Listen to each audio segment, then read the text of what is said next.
Hello, everybody, and welcome to NCS4's Research Seminar Series. My name is Dr. Jocelyn Zale. I'm a Senior Research Associate at NCS4, and we are super excited to have Dr. Kiernan Gordon join us today. He has been a longtime friend and supporter of NCS4 and an NCS4 research affiliate. He has helped us with research and industry reports and many other things, and today he is talking about understanding the interface between security and customer service at NCAA Division I FCS football venues. Dr. Gordon is an assistant professor of sport and recreation management at the University of New England. Without further ado, I will turn it over to him. Thank you very much, Dr. Zale, and I appreciate the invitation and am excited to share this research with all of NCS4's viewers. So thank you for joining us. I'd like to begin by telling you a little bit of a story.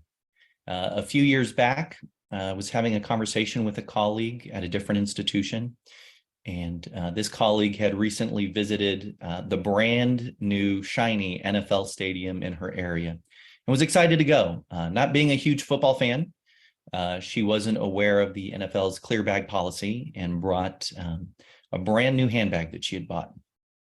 And upon arrival, needed to check it in order to enter the venue. And from what I understand, had a wonderful time there, enjoyed the game. After the game, however, she wanted to understandably go back and get her handbag.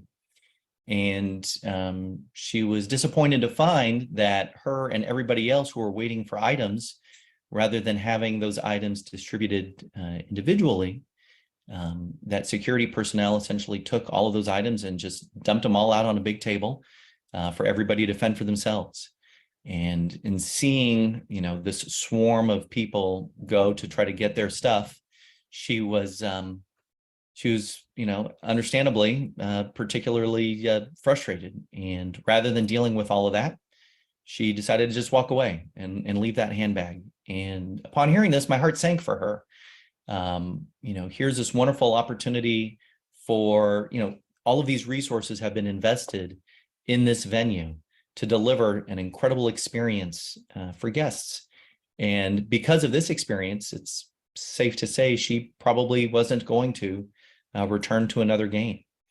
And this had me thinking, as venues become increasingly hardened with additional security personnel, protocol, and related materials and equipment, they play an increasingly important role in serving as a customer relations function for guests on site. And so really, they sit at the intersection of that. In many instances, security personnel have more face time with guests than folks from any other unit associated with the venue or the sport organization. So I wanted to better understand how effective security personnel are at meeting these customer expectations, and particularly focusing on how do security personnel define customer service? How do they think they deliver it? What does that look like? So I was fortunate to partner with a few colleagues on a particular project to investigate this. So there's a few pieces of research that guide this study. One of, I think, the most influential pieces of research in sport venues is a paper that looks at this concept of the sportscape. So the sportscape is this idea of sort of rethinking, and it's an older paper from 1996, but I think a landmark one, that examined how customers view, at that time, major league ballparks here in the US from a marketing perspective, and including everything from parking to wayfinding signage to all of these different kinds of things. We know that in the last 20 years, venues have become increasingly hardened for a variety of reasons. And security plays, I think, an important role within that. What we learned from that study was that venues serve really to facilitate two key outcomes for guests: a desire to stay throughout the entirety of the contest. We want guests to stay no matter what the score is, whatever that core product is, right? The teams that are performing, as an example, regardless of what that score is, we want them to stay throughout, right? There's revenue to be generated for the venue. And we also want them to come back. right? And what role does security play in all this? It's something I've been really interested in understanding. There have been some additional studies that have looked at this, including one led by the NCS4's own Dr. Stacy Hall, that have found that security measures can have some real negative economic consequences for sport organizations. I've looked at this in a previous study as well, speaking with sport security experts at venues that have tenants within the 4 major pro sports here in the US. And this phrase customer service came up a lot, but nobody seemed to define what that is. What does it look like when customer service is effective? How do we train folks on customer service and the like? And that really spearheaded this particular project. And certainly having the best practices guide from the NCS4 is a key component of that. And to help investigate this, we used a research questionnaire, or adapted it, I should say, from an area of research that's really focused on customer-centered behavior. And so why FCS, or football championship subdivision institutions? Well, there's a little over 1,250 four-year institutions across the United States that have intercollegiate athletics programs. Division I FCS institutions represent an important segment of that. The overwhelming number of institutions in the United States that have intercollegiate athletics operate at a financial loss annually. Just a handful of folks actually make money. So FCS institutions, safe to say, none of them turn a profit with athletics. So they have to really use their resources as efficiently as possible. Also, many of these venues are on college campuses. So there's a variety of other stakeholders and other folks that we have to be mindful of as we help protect these spaces. So we were guided here by 3 particular research questions. The first of which being, how are security personnel for FCS contests sourced, and on what topics are they trained? What aspects of customer service do security personnel practice at FCS football venues on game days? And is there a relationship between size, in terms of maximum occupancy, and location of football venues in the FCS, and the number and placement of security personnel at those spaces? So let me tell you a little bit about how we gathered this information. First, the majority of the football venues for which the current studies participants were employed were located in suburban and rural communities. You can see here that we emailed 123 participants that we were able to identify online by virtue of their job description. Got a fairly low response rate. Unfortunately, around 20% is the typical response rate that researchers can expect to get when they send out a questionnaire. This kind of information helps us to describe what those folks experience. Statistically speaking, it makes it harder to make larger predictions about what everybody across FCS experiences, but nevertheless, we got some really helpful data. The folks that we identified and that participated in this study served an average of 7.5 years in their roles, oftentimes having a variety of titles, everything from event management to facility management, associate AD, assistant AD. This kind of a variance across titles is very common in intercollegiate athletics. And these folks also ranged in experience from 1 year to 20 years in their position. So 12 of these venues were located in suburban areas, 12 in rural communities, and there was a small minority, 5 of these venues were in urban spaces. FCS venues can actually range pretty dramatically in size, as you can see, from 2,200 seat occupancy at Duquesne University in Pennsylvania to a little over 30,000 at Harvard, but most range in that 5,000 to 20,000 range area there. And we had a broad range of venues represented across seating occupancy as well. In terms of the actual instrument that we used, as I said, we adapted this customer-centered perspective. In addition to, and I should say that particular instrument, in terms of customer-centered behavior, had questions that fit 3 categories.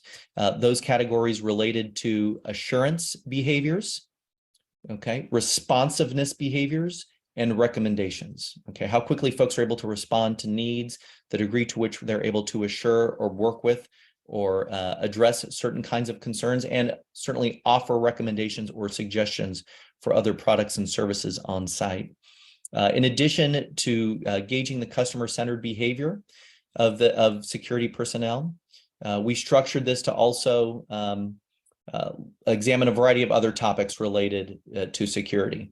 And we were also very interested in how security personnel were staffed, whether they were outsourced, whether they were non-student university or college personnel, or if there were students involved in security as well. So we got a lot of feedback related to those areas. We also looked at the employment status, full-time, part-time, volunteer, relative to all that as well. So what did we learn? Well, we learned a few key things from this. The first thing we learned is at the FCS level, at least from the sample that we were able to connect with, security personnel were largely outsourced, and the institutions that outsourced those personnel relied heavily on those third parties to train them. Okay, there was a lot of assuring data in terms of what those personnel, in terms of their knowledge and training and the like, be they outsourced or in-house or what have you. But we did find that there were some concerns about training relative to an institution's or venue's alcohol policies, their evacuation procedures, and risk management plans. So of particular interest for us, as has been expressed previously, was this idea of customer service. Okay, and what we learned was that the way that these folks defined customer service was largely in a reactive capacity. Okay, often, in other words, guests might seek someone out if they have a problem, rather than security personnel taking advantage of all of the face time they have with guests at the venue and engaging them. And so this is a real opportunity to more effectively deliver a service that could have financial benefit for the host institution and the venue. Having familiarity with different products and services on site, making recommendations for wayfinding, this is all very, very important. And apparently this is not being done. The placement of personnel, this is something that I, in particular, was very interested in seeing. There's no uniform distribution in terms of how personnel are located around the venue. And that's because so many of these venues are very idiosyncratic, as makes sense. We did find that the middle and outer perimeters typically have twice as many security personnel, as does the inner perimeter at these venues, which has been consistent with the NCS4's best practices for intercollegiate athletics. So what do we do with all of this information? I think it's really important to think about the value of cross-training security personnel and familiarizing them with different products and services on site at the venue so that they can engage proactively with guests on site. When you consider all of the face time that they have with guests, perhaps more so than any other unit that's at the venue, and the fact that so many guests see them first and early, having an opportunity to suggest different products and services on site is really important. This can contribute to certainly a desire to stay, but I think similar to what my friend experienced at the beginning of this presentation, a desire to come back. Particularly if personnel are able to offset what is increasingly a more invasive security process. If they can offset that with customer service and engagement is key. And that's not easy to do, particularly when so many venue personnel are outsourced. So having an onboarding process for the host institution to engage with those folks early on and familiarize them with all of the different products and services on site is key. And of course, there's opportunities for additional training foci relative to evacuation procedures, risk management, and alcohol management. So what I'm asking everybody to do here is to reconsider the future of the customer journey at the venue. So much of any organization, sport organizations, athletic departments, and venues are no different, are organized with discrete units, right? And while they're organized in this way, right, we might call these silos. I'm sure that's a term you've probably heard used with some degree of frequency. That's not how guests experience this space. And so I'd like folks to incorporate what could be referred to as experience design. This idea of recognizing the customer, that this is a sequence of experience from the moment they arrive on site in parking or public transportation to their overall experience throughout, that we have to provide that sort of seamless experience, recognizing the role that people, process, and props, or the various pieces of equipment, facilities, things of this nature, the role that this all plays in yielding those two outcomes of desire to stay and repatronage. So I would like to thank you all for the opportunity, and again, Dr. Zale and Dr. Hall for the invitation. I'm very grateful. I did want to take a moment to also thank my collaborators on this project, Dr. Drew Zakansky at Western Kentucky University, Dr. Stacy Hall at Southern Mississippi, and I'd also like to thank Kate McAfee, who was in the athletic department at the University of New Hampshire at the time that the study was conducted, and is now Associate Commissioner with the Hockey East Conference. Thank you all very much for your work, and thank you all for listening. Thank you, Dr. Gordon. Thank you, everyone. We hope you found this useful. If you have any questions, you're welcome to reach out to Dr. Gordon through his email address on the slide, and you can also reach out to NCS4. Our next research seminar will be in the spring, and we look forward to seeing you at that one, and we hope you have a great day. Thank you.